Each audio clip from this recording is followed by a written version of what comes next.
মার্কিন যুক্তরাষ্ট্রের সাথে বাংলাদেশের সুসম্পর্ক এগিয়ে যাচ্ছে, কিন্তু তা দেখে বিএনপির মাথায় হাত বলে মন্তব্য করেছেন পররাষ্ট্রমন্ত্রী ডক্টর হাসান মাহমুদ।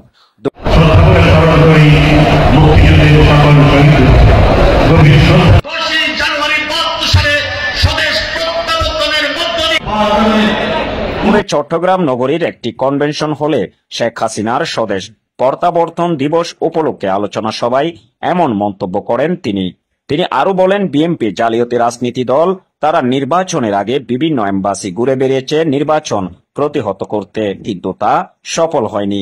এখন দেশের অভূতপূর্ব উন্নয়নকে বাধাগ্রস্ত করতে নানা ষড়যন্ত্র করছে। তাই স্মার্ট বাংলাদেশ বিনির্মাণে সরকারের যে প্রচেষ্টা, তা যেন বিএনপি বিঘ্ন ঘটাতে না পারে, নিজ দলের প্রতি সচেষ্ট থাকার আহ্বানও জানান পররাষ্ট্রমন্ত্রী।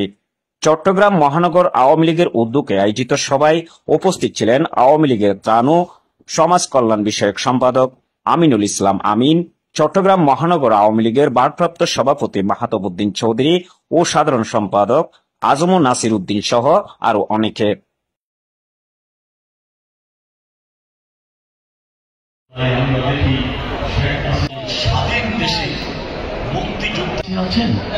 যেন শেখ মুজিব বেঁচে থাকবেন, তিনি বেঁচে থাকবেন।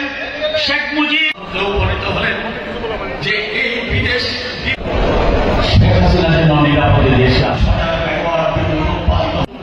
আর আমাদের সে সময়ের নেতৃত্বের জন্য ব্যর্থ অথবা